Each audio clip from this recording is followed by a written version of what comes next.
This is Trace Hunt Radio, where shocking murders meet thrilling investigations, and the hunt for killers becomes a story you can't turn away from. Listen closely, because the line between hunter and hunted is thinner than you think.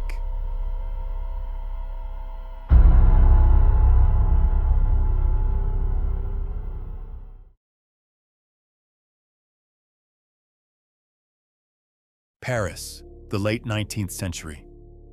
A city of romance, art, and progress, but also of shadows, secrets, and sins that thrived in the narrow back alleys where light barely reached. As gas lamps flickered through the thick evening fog, seamstresses hurried home from their long hours at the workshops, clutching their sewing kits close, whispering prayers under their breath. Because somewhere in that mist, a predator waited. They called him the Shadow Butcher. No one knew his face, but everyone recognized his signature. His victims, young seamstresses scraping by in the fashion capital of the world, were found with strange symbols carved into their flesh, markings so intricate they seemed almost ritualistic. Each body became a message, taunting the city, mocking the police, and hinting at something larger than a single madman. Rumors spread like wildfire. Was this a lunatic inspired by London's Jack the Ripper, who had terrorized Whitechapel just a few years before? Or was it the work of a secret society, operating in the underbelly of Paris, pulling strings that even the authorities dared not touch? This is the story of a killer who vanished into history, a phantom who turned the city of light into a city of fear. Tonight we enter the fog-choked streets of 1890s Paris to hunt the Shadow Butcher. It was a cold spring night in 1891, the kind of night when the fog rolled in from the Seine and swallowed the narrow lanes of Montmartre. Gas lamps struggled to pierce the mist, their glow reduced to pale, trembling halos. The city's grand boulevards still echoed with the laughter of theater-goers and cafe chatter. But only a few streets away, in the cramped working-class quarters, silence reigned. The kind of silence that feels too heavy, too watchful. Just past midnight, a night watchman made his usual patrol. He carried a lantern, its glass smudged with soot, casting long shadows along the cobblestones. He knew these streets well, the faint smell of bread rising from bakeries, the metallic tang of the tanneries, the worn shutters of the seamstress workshops. But on this night, something felt wrong. The silence was different. It wasn't peace. It was a warning. As he turned the corner into Rue de Montmartre, his lantern caught the glint of something on the ground. At first he thought it was fabric, a bundle of discarded cloth from a tailor's shop. But as he drew closer, the shape sharpened into something far worse. It was a young woman, no older than 20, her dress torn, her skin pale beneath the flickering light. She was lying on her side, as if abandoned by the world. The watchman froze. His throat tightened, and his lantern trembled in his grip. Her eyes were open, glassy, staring into the mist as though searching for something she would never find. Around her throat and arms ran deep cuts, deliberate, precise. But what turned his stomach cold wasn't the wounds themselves. It was the markings carved into her skin. They weren't random slashes. They were symbols. Strange, curling shapes that looked like a mixture of letters and numbers, almost like something from an alchemist's book. The watchman stumbled back, whispering a prayer. When the police arrived, led by Inspector Armand Lefebvre, the street was already filling with neighbors clutching shawls and candles. Some wept, recognizing the girl, Elise Moreau, a seamstress who worked in a nearby garment shop. She had been seen only hours earlier, hurrying home after finishing a late order for a wealthy client. Inspector Lefebvre crouched beside the body, his mustache twitching as he studied the marks. He was no stranger to blood. Paris had its share of murders, bar fights, and drunken brawls. But this was different. This was surgical, ritualistic, almost as if the killer wanted to leave a message. "Cover her," he muttered, his voice hard, but his eyes betrayed unease. The officers draped a sheet over Elise's body, but whispers spread through the crowd like wildfire. "The English killer has come to Paris," one woman gasped, clutching her child. "Non, worse," another man said. "This is the devil's work." By dawn, newspapers were already at work. "Mysterious death of a seamstress," the headlines screamed, hinting at dark forces in the fog. Some drew direct comparisons to Jack the Ripper, whose murders in London had horrified Europe just 3 years earlier. Others suggested something even more sinister, that Paris was home to a secret society practicing ritual killings under the cloak of night. But as the city awoke, one truth became clear. Elise's death was no isolated crime. It was only the beginning. The death of Elise Moreau should have been a tragedy the city mourned for a few days before fading into memory. Paris, after all, was no stranger to crime. But 3 weeks later, the nightmare returned. It was late April when the body of Madeleine Chevalier, another seamstress, was discovered in a narrow passage behind a wine cellar near Pigalle. She, too, bore the same ritual carvings across her arms and chest. The symbols seemed clearer this time, as though the killer had perfected his technique. Witnesses claimed to have heard muffled screams in the fog that night, but no one dared step outside. By morning, the alley was painted red. The police could no longer dismiss this as coincidence. Inspector Lefebvre stood before his men in the dim light of the préfecture and admitted what he had feared since Elise's death. Paris had a predator, one who chose his victims carefully, killed with precision, and left behind a cryptic signature. Word spread quickly. The press devoured the case, hungry for drama.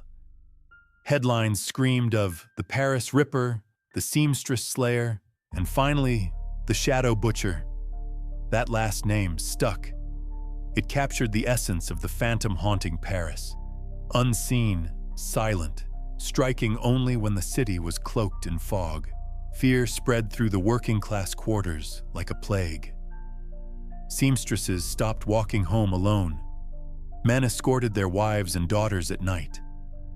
The once bustling workshops grew tense, as every young woman wondered if she would be next.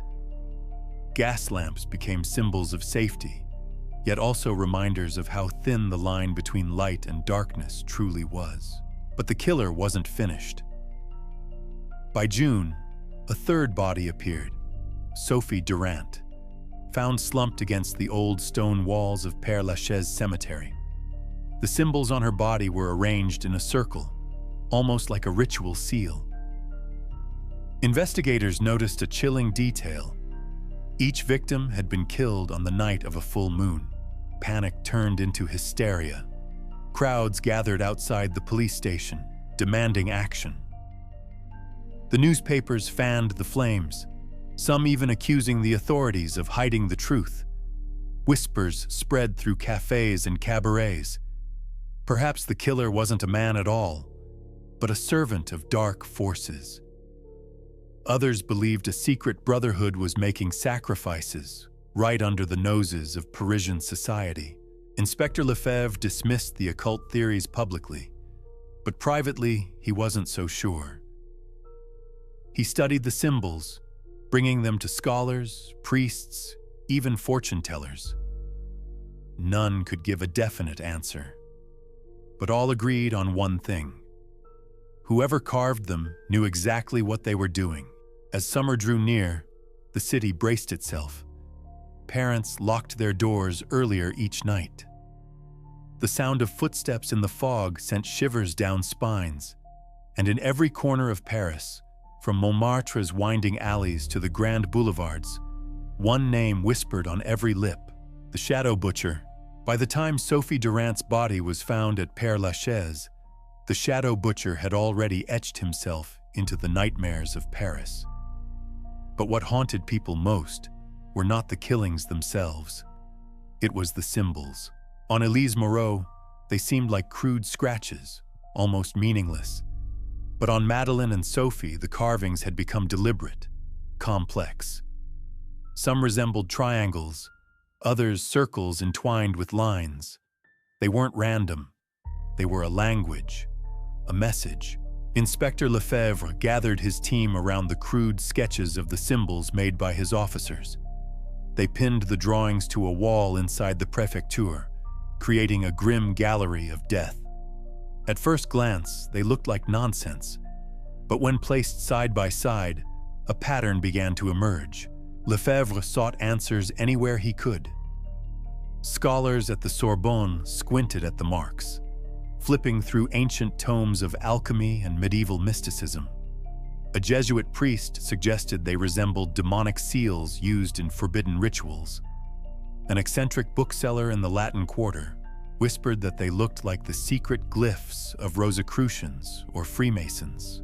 The newspapers, of course, seized upon this. A secret cult in Paris, blared the headlines.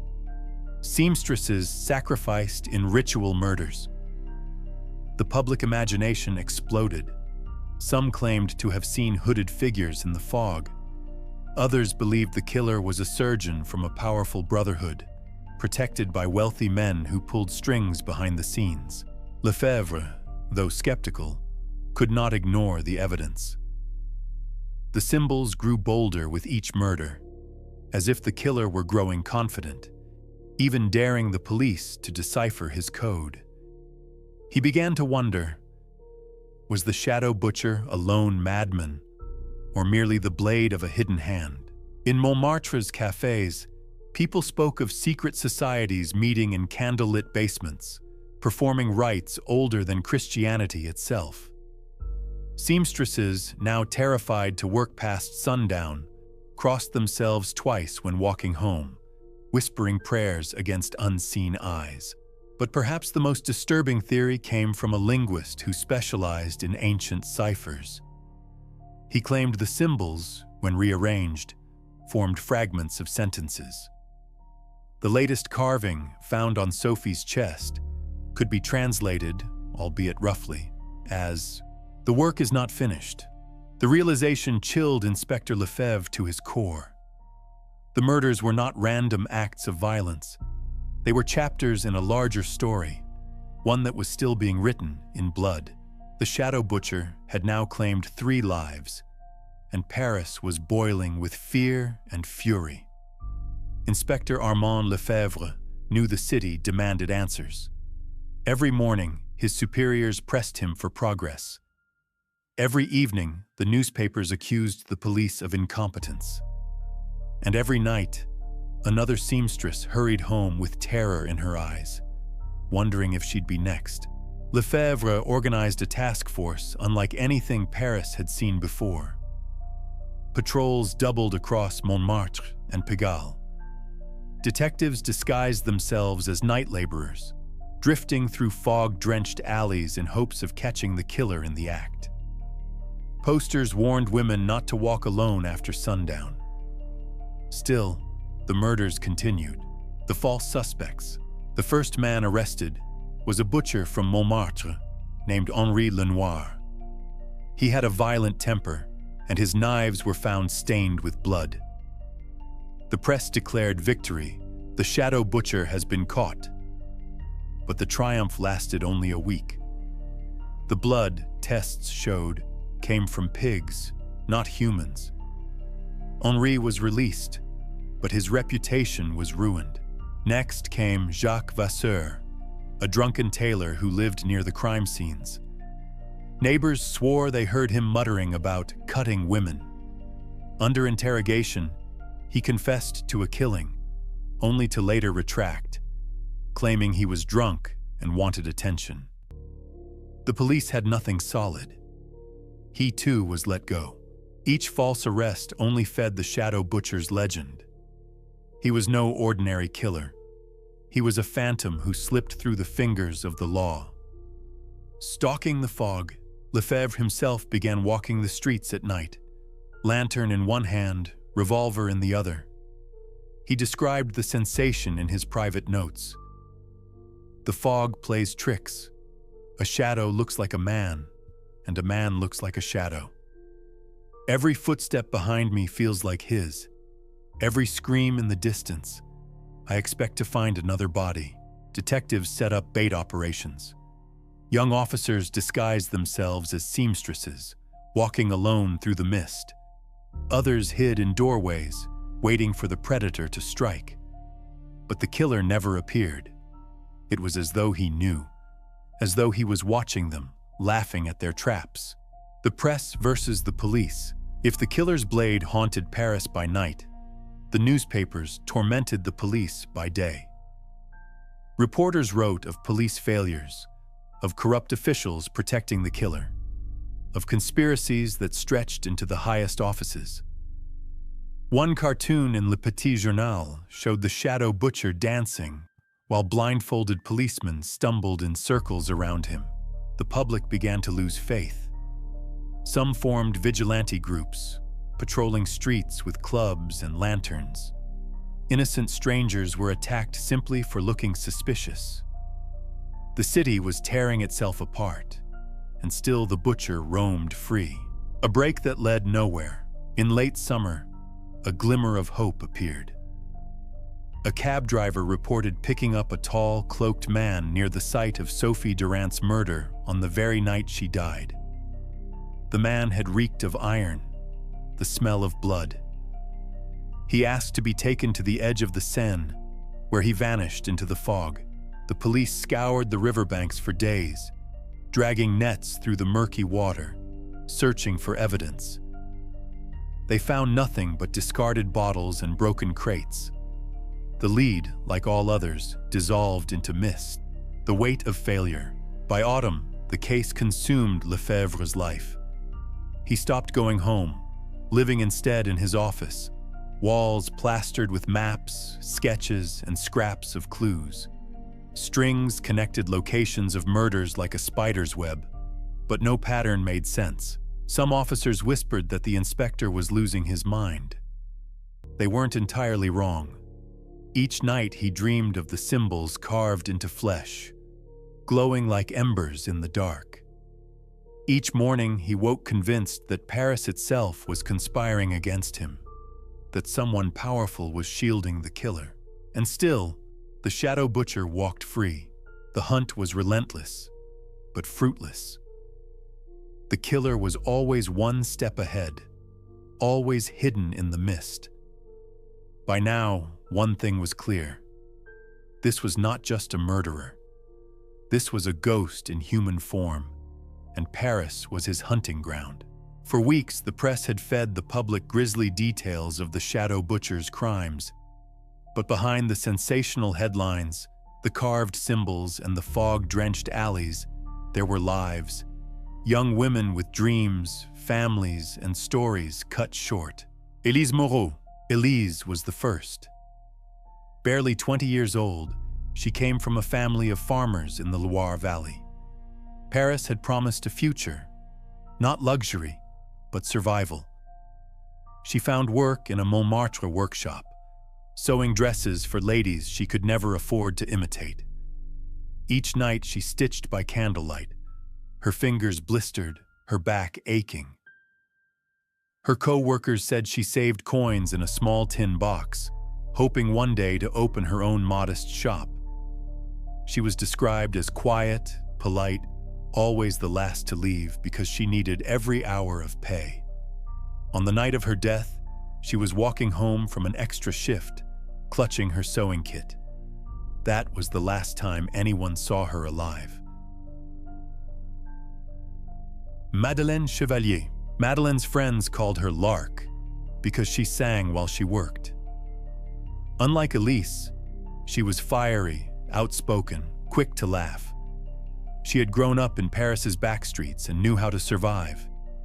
She often joked about the dangers of the city, but her courage was a mask for the fear she carried. Madeleine supported her widowed mother and two younger siblings. Each franc she earned went straight into their mouths. When her body was found, her mother collapsed on the workshop floor. "She was our light," she sobbed.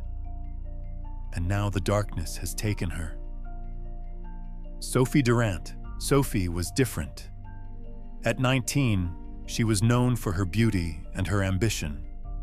She dreamed not of sewing forever, but of being noticed, perhaps by a theater manager, perhaps by a painter looking for a model.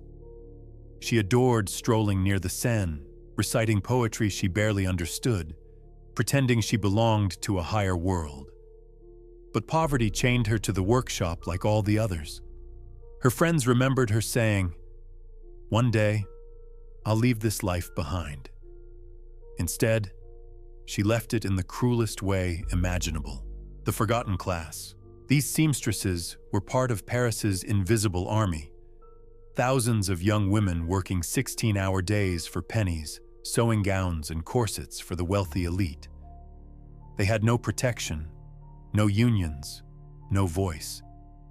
Their deaths shocked the city not only because of the brutality, but because for once, the forgotten class was thrust into the spotlight. At the funerals, crowds gathered not just to mourn, but to rage. Women wept openly, clutching their daughters. Men clenched fists, demanding justice. The coffins, carried through narrow streets, became symbols of a larger struggle. The poor were not safe, not even in the city of light. The killer's shadow. Inspector Lefebvre often said the most haunting part of the case was not the symbols, nor the fog, nor even the bodies. It was the faces of the victims, captured in photographs taken before their burials. He kept them on his desk, a silent reminder that this was not a puzzle to solve, but a nightmare tearing through real lives. The shadow butcher had not simply murdered 3 women. He had silenced 3 voices. Voices of hope, laughter, and longing. And Paris, for all its grandeur, had failed to protect them. By the autumn of 1891, the city lived in fear. But in the workshops, in the narrow stairwells where seamstresses whispered, in the shadows of cafes where mothers clutched daughters close, one question lingered. How many more voices would the butcher steal before he was stopped? For weeks, the press had fed the public grisly details of the shadow butcher's crimes.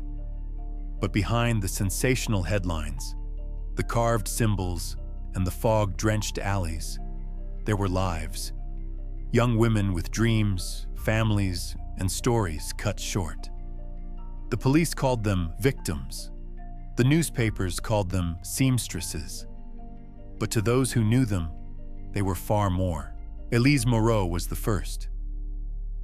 Barely 20 years old, she had left her family's farm in the Loire Valley, chasing the promise of work in Paris. It wasn't glamour she sought, only survival.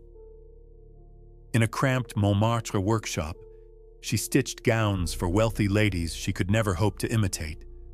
Her fingers blistered from endless hours at the needle. She had a dream, though, to save enough to one day open her own tiny shop. Her co-workers remembered how she always stayed behind for an extra shift, too polite to complain, too poor to stop. On that final night, she carried her sewing kit home through the mist, unaware that the fog concealed her killer. Madeleine Chevalier was different. Known among her friends as Lark because she sang at her station, she filled the suffocating workshop with a voice that dared to defy despair. Fierce, outspoken, quick to laugh, she was a daughter of Paris itself, bold but bruised by hardship. Every coin she earned went to feed her widowed mother and 2 younger siblings. When her body was found carved with the butcher's marks, her mother collapsed in the street, crying that the family's only light had been stolen by the darkness. Sophie Durand, the third, was only 19 but carried herself with the poise of someone who believed she was destined for more. She dreamed of the stage, of art studios, of escape from the sewing benches that bound her. She loved to recite poetry as she walked along the Seine, pretending, if only for a moment, that she belonged to another world. Her friends remembered her saying, "One day I'll leave this life behind." Instead, she left it in blood, her body found against the walls of Père Lachaise, her dreams buried with her. These young women were part of Paris's invisible army, thousands of seamstresses toiling 16 hours a day, unseen and unheard, stitching beauty for the rich while living lives of exhaustion and hunger. Their murders shocked the city, not just because of the brutality, but because for once, the forgotten class had been dragged into the spotlight. At their funerals, crowds lined the narrow streets. Mothers clutched their daughters. Fathers clenched fists. The coffins became symbols of something larger, not only of fear, but of the anger of a people who felt abandoned by the city that claimed to be the City of Light. Inspector Lefebvre would later admit that the most haunting part of the case was not the symbols, nor the mutilations, nor even the fog that cloaked the killer's every step. It was the photographs taken before the burials, the still faces of Elise, Madeleine, and Sophie staring up at him from his desk. He kept them there, unable to look away. A constant reminder that his failure was measured not in headlines, but in silenced voices. By the autumn of 1891, Paris lived in a state of quiet dread. Workshops closed earlier, streets emptied before sundown. In cafes, whispers turned to fearful silence. The shadow butcher had not only murdered 3 women, he had stolen their futures, and in doing so, cast a shadow across the entire city. And yet, in the darkness, one question lingered on every lip, from seamstresses huddled in stairwells to policemen pacing their late-night beats. How many more voices would he steal before the fog swallowed him forever? By the autumn of 1891, Paris was no longer the glittering capital of romance it liked to imagine itself to be. By day, the boulevards still sparkled with music and laughter, but when the sun sank and the fog crept in from the river, the city changed.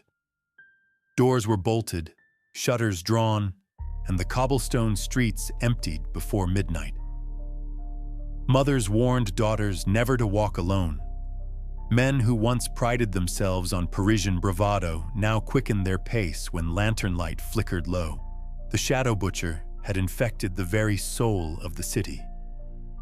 Even the gas lamps, meant to drive back the darkness, seemed powerless against the suffocating fog.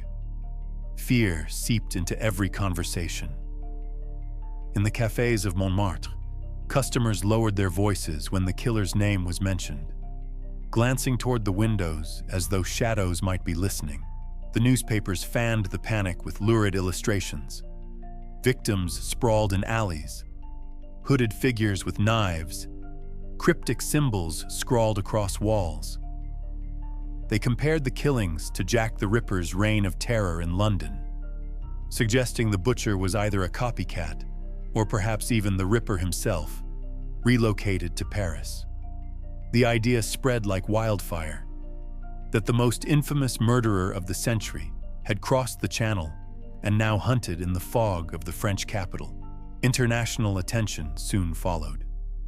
British and German papers sent correspondence, turning Paris into a theater of horror for foreign readers. Letters poured in from amateur sleuths, spiritualists, and self-proclaimed experts offering their theories. Some declared the killer a surgeon. Others swore it was a foreigner seeking revenge. A few whispered it was a policeman himself, hiding in plain sight. The police were overwhelmed. Inspector Lefebvre and his task force patrolled tirelessly, setting traps in the very alleys where the bodies had been found. Young constables disguised themselves as seamstresses, walking with feigned timidity through the mist, hoping to lure the predator out. But nothing worked. The killer struck where he pleased, when he pleased, as though mocking every effort. The city's mood darkened into hysteria. In some districts, vigilantes patrolled with clubs, pouncing on any man who lingered too long in the fog. Innocent passers-by were beaten, some nearly to death, mistaken for the phantom. The shadow butcher no longer needed to lift his knife. His very absence was tearing Paris apart, and yet the killings continued. Each one bolder, each one more theatrical than the last, as though the killer thrived on the fear he created. After Sophie Durant's death, a surviving witness reported glimpsing a tall figure slipping into the mist, a silhouette vanishing without sound. Weeks later, the police received a letter written in smeared ink, filled with crude sketches of symbols like those carved into the bodies. It ended with a single line that chilled even the hardest officers. "The fog is mine. Paris belongs to me." Inspector Lefebvre read the note aloud in silence, his hand trembling just slightly as he placed it down. For the first time, he allowed himself to think the unthinkable. What if the shadow butcher was not merely a man, but part of something larger? What if he was only the hand of an invisible brotherhood, one too powerful for the law to touch? The realization spread through the ranks. Some detectives whispered of Freemasons, others of secret occult circles hidden in Parisian basements. A linguist consulted on the symbols insisted they resembled fragments of a cipher, half-sentences that, if completed, might tell a story. And in those fragments, one phrase stood out above all others: "The work is not finished." The more the investigators dug, the stranger the case became. The symbols carved into the victims had grown more elaborate, etched with a confidence that suggested practice rather than frenzy. To the police, they were scratches made by a sadist. But to scholars and mystics alike, they carried deeper meaning. One professor at the Sorbonne swore they resembled old alchemical signs, marks of transformation, the union of flesh and spirit. A Jesuit priest insisted they were protective seals turned inside out, corrupted into instruments of damnation. And in the dark corners of Paris, where fortune-tellers whispered over tarot cards and apothecaries sold powders in unmarked bottles, the consensus was far simpler. These were the marks of a ritual, a summoning, a message to powers beyond the reach of law. The newspapers seized on the speculation, printing every rumor that spilled from the Latin Quarter to the smoky taverns of Montmartre. Secret societies, satanic cults, wealthy patrons sacrificing the poor to keep their fortunes intact. Whether fact or fantasy, the public devoured it.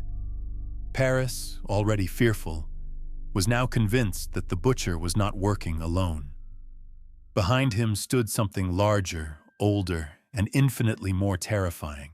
Inspector Lefebvre resisted the hysteria in public, but in private his certainty wavered. Each time he studied the case files, he felt less like a hunter and more like prey. The symbols, the timing of the murders, even the fog that cloaked the killer's steps. It was as if Paris itself conspired to keep the shadow butcher hidden.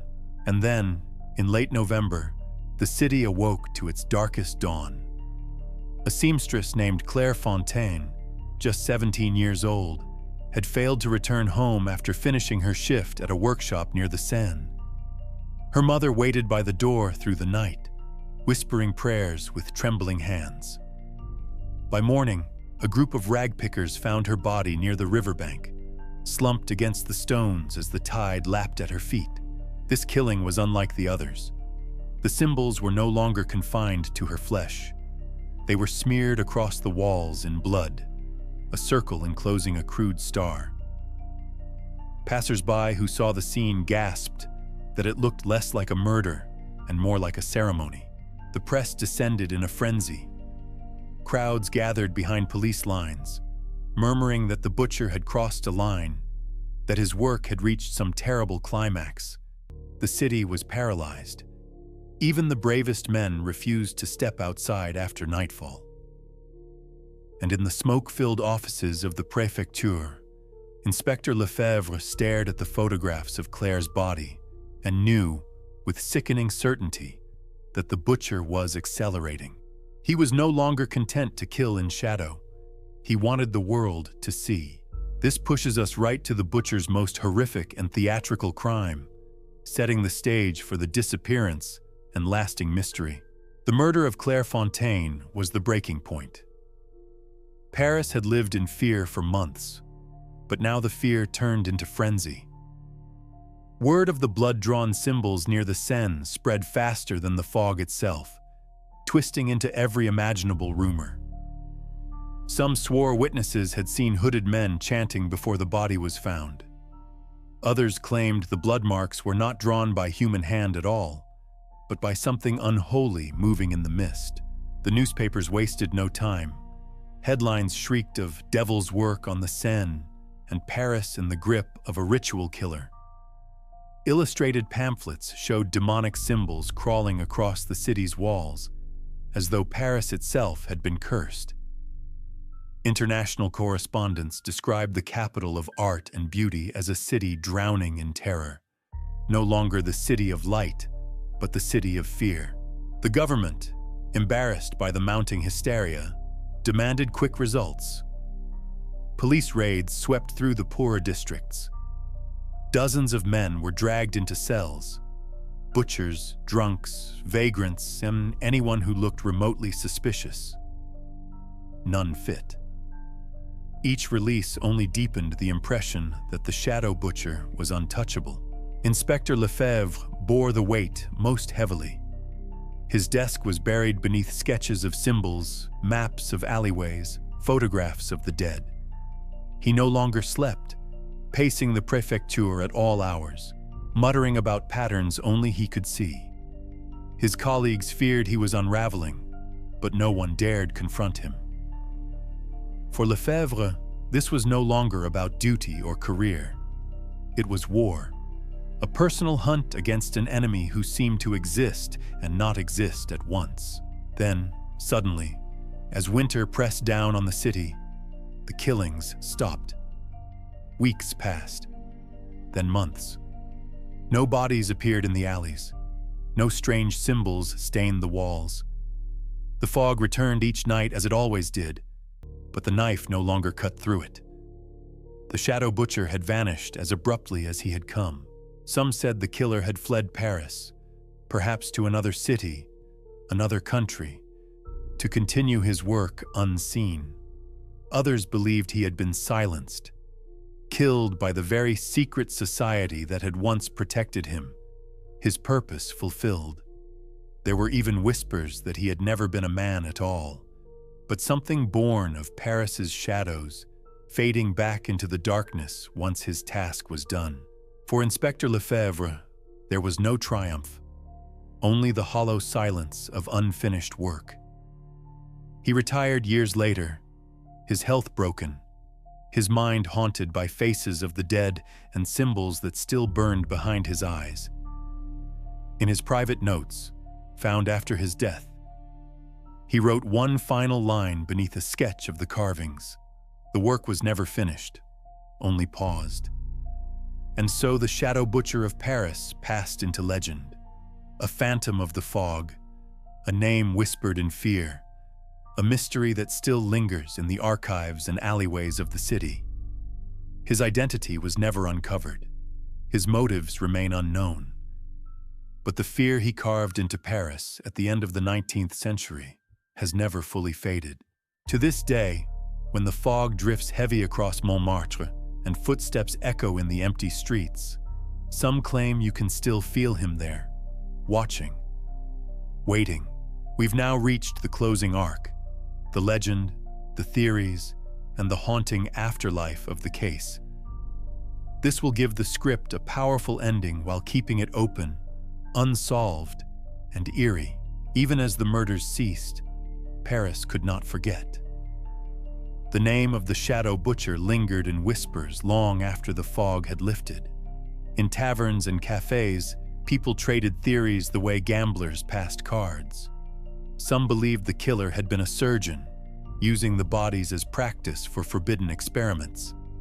Others swore he was a priest turned heretic, punishing seamstresses as symbolic offerings. More fantastical voices insisted he had been the hand of a secret society, a brotherhood hidden in the very fabric of Parisian power. The symbols became the greatest riddle of all. Students at the Sorbonne argued over them as if they were unsolved mathematical theorems. Occultists declared they were fragments of an invocation, a message meant for something beyond human comprehension. Even skeptics admitted that the precision, the consistency, suggested intent. The truth, however, remained buried in the mist. What mattered most was not the answer, but the fear it left behind. The butcher had changed the city. Seamstresses no longer walked the streets without glancing over their shoulders. Night watchmen carried heavier lanterns. Parents tightened their grip on their daughters' hands. Paris, the city of light, had learned that even its brightest lamps could not chase away the shadows. For Inspector Lefebvre, there was no resolution. He died with the case unsolved, his notes filled with sketches of symbols and rambling half-theories. To the end, he was convinced the murders were part of something larger, something unfinished. His final words in his journal, "The fog remembers," and perhaps it does. Even now, more than a century later, old police files remain locked in archives, yellowed sketches of symbols hidden in drawers, few ever open. Local guides tell the tale to curious tourists walking the alleys of Montmartre, their lanterns swaying as the mist curls between the stones. Some insist they've seen a tall figure in the fog, watching from a distance, vanishing when approached. The shadow butcher of Paris was never caught. His face was never known. His reasons remain a mystery. But the fear he carved into the city has never left. When the gas lamps flicker and the mist grows thick, the question still lingers in the Parisian night. Was he ever truly gone? The shadow butcher of Paris, a serial killer lost in the fog of 1890s. This draft flows from intro, murders, investigation, fear, final vanishing, legend, around 8,000, 10,000 words when read, voiced. I'll keep it coherent, immersive, and without chapter breaks. Paris, the late 19th century. A city of romance, art, and progress, but also of shadows, secrets, and sins that thrived in the narrow back alleys where light barely reached. As gas lamps flickered through the thick evening fog, seamstresses hurried home from their long hours at the workshops, clutching their sewing kits close, whispering prayers under their breath. Because somewhere in that mist, a predator waited. They called him the Shadow Butcher.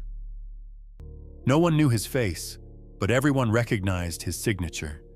His victims, young seamstresses scraping by in the fashion capital of the world, were found with strange symbols carved into their flesh, markings so intricate they seemed almost ritualistic.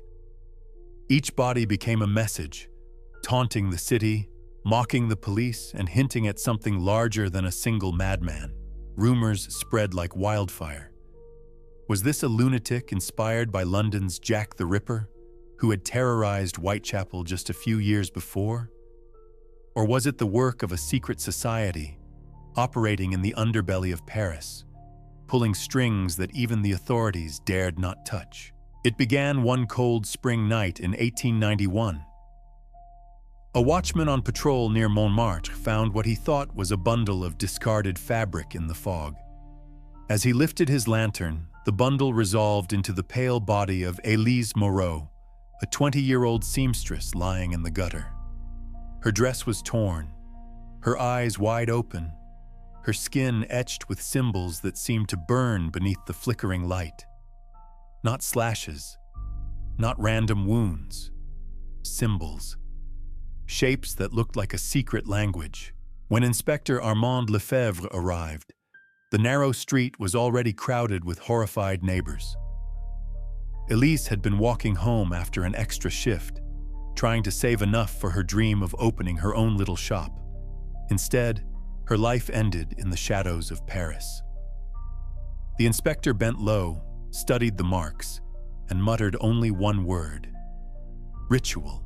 The police tried to dismiss it, but within weeks, a second seamstress, Madeleine Chevalier, was found behind a wine cellar near Pigalle. She too had been carved with the butcher's strange signs. Madeleine was known as Lark, for she sang as she worked, supporting her widowed mother and siblings with every franc she earned. Now her family wailed in the streets as word spread that Paris was home to a killer. By June, a third victim, Sophie Durant, was found slumped against the walls of Père Lachaise Cemetery. 19 years old, she had dreamed of a life on the stage, of poetry and beauty beyond the sewing benches. Instead, her body bore the same symbols, arranged in a circle like a seal. The press gave the killer his name, the Shadow Butcher, and Paris descended into fear. Night after night, fog rolled across the city, and with it came silence. Seamstresses no longer walked home alone. Workshops closed early, families barred doors and windows before sundown, and every headline screamed the same horror. The butcher had struck again. Inspector Lefebvre doubled patrols, sent officers disguised as young women to bait the killer, and interrogated suspects. A butcher whose knives dripped only with pig's blood, a drunken tailor who confessed then recanted. Each lead crumbled, each arrest collapsed. The butcher seemed always one step ahead, as though mocking them from the fog. The symbols drove Lefebvre to desperation. He pinned sketches of them to his office walls, studying their patterns by candlelight. Scholars said they resembled alchemical signs. Priests claimed they were demonic seals. A linguist whispered that when rearranged, they formed sentences, fragments of some larger message. One phrase emerged with chilling clarity: "The work is not finished." Meanwhile, the city seethed. Vigilantes patrolled the streets, clubs in hand, beating strangers who looked suspicious. The press accused the police of incompetence, even corruption, publishing cartoons of blindfolded officers stumbling while the butcher danced around them. Paris, the city of light, had become a stage for shadows. And then, in late November, the killings reached a terrible climax. Claire Fontaine, only 17, failed to return home from her workshop near the Seine. By dawn, ragpickers found her body against the river stones. But this time, the symbols weren't confined to flesh. They were smeared across the walls in her blood, forming a crude star inside a circle. Witnesses gasped that it looked less like murder and more like a ceremony. The press erupted. Crowds screamed for justice. The government panicked. Police raided taverns, dragged men from their homes, interrogated dozens. But the butcher was nowhere. And then, just as suddenly as he had appeared, he vanished. No more bodies, no more symbols. The fog rolled in each night as always, but the blade no longer struck. Some believed he had fled to another city, another country. Others swore he had been silenced by the very society that once shielded him. There were even whispers he had never been human at all, but a phantom born of Paris's fears, retreating once his work was done.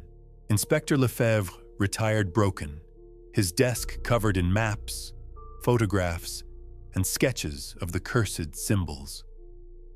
In his final notebook, found after his death, He scrawled one last line beneath the drawings. The work was never finished, only paused. And so the Shadow Butcher of Paris slipped into legend. His face was never known, his motives never uncovered. But the fear he carved into the city has never left. To this day, when the mist drifts heavy through Montmartre and footsteps echo too loudly in an empty street, some say you can feel him watching. A tall figure in the fog, vanishing when you turn to look.